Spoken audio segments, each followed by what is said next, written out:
mu minsi ishize mu minsi ya vuba niho twumvise inkuru y'incamugongo ko uwiteguraga kubana na Pastor Mutesi Akaramata yitabye Imana urupfu rutunguranye ariko bivugwa byemezwa ko kugeza ubu dukurikije ibyo Mutesi atangaza ko fiancé we yari afite ikibazo cy'umutima, yari afite heart attack kandi yanitabye Imana barimo bavugana kuri telefone.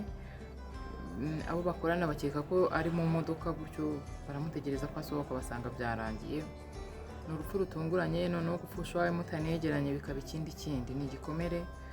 Bibiliya rero iravuga ngo mubabarane n'abababaye mwishimane n'abishima. Big Grace TV tuje gufata mu mugongo uyu mubyeyi, tuje kumufata mu mugongo.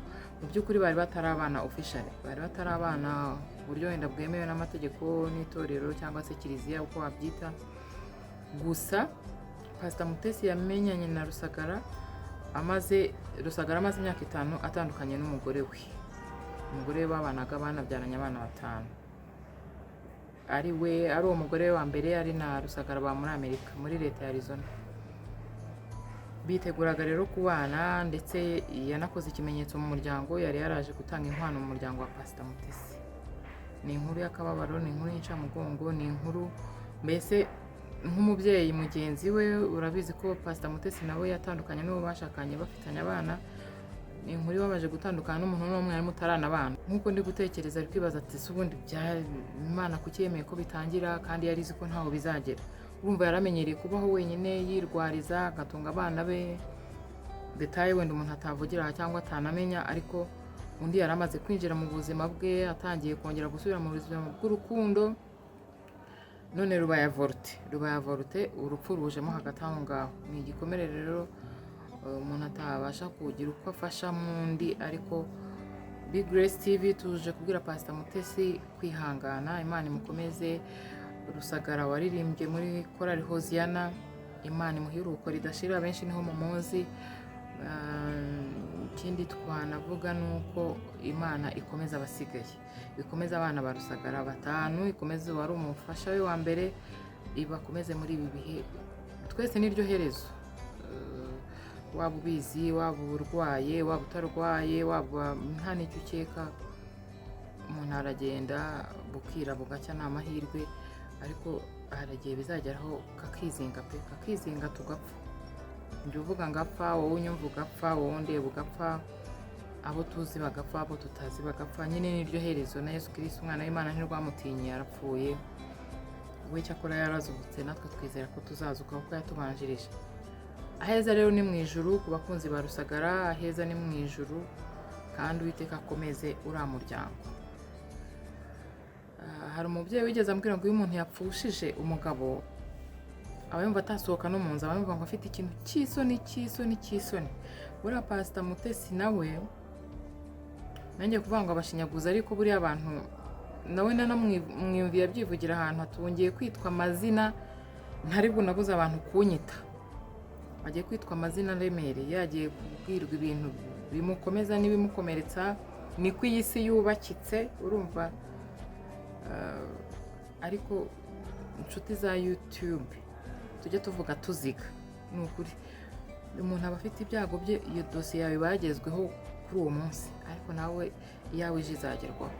Twirinde kumukomeretsa, twirinde kumubwira amagambo amushengura umutima, twirinde kumushakiraho indonke indamu ngo utangire uhimbe n'ibyo utaruzi. Hari abantu benshi mutari munazi ko yanakowe na Rusagara, urumva.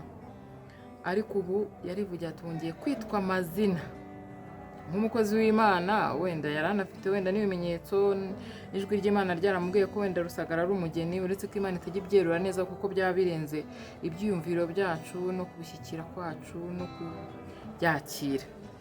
Ariko inshuti za YouTube duhahira kuri YouTube, duhahe, ariko nanone twirinda gusesereza, twirinda gufatira mu kibi cya mugenzi wacu kugira ngo tuhakure amaronko, urumva.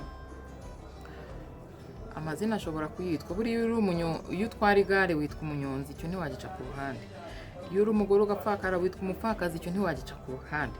Iyo ucuruza nubwo waba witwa mama kanaka, bavuga wa mugore w'umucuruzi, urumva.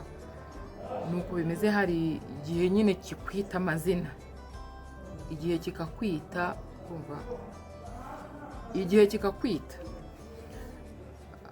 Yari asanzwe ari umudivorce, ubu abaye umupfakazi, ariko twirinde gusesereza, twirinde urumva, tumukoreho inkuru zimwubaka, tubabarane n'abababara, niko biri dusaba, ariko ni n'umuco, ni nabwo ubumuntu.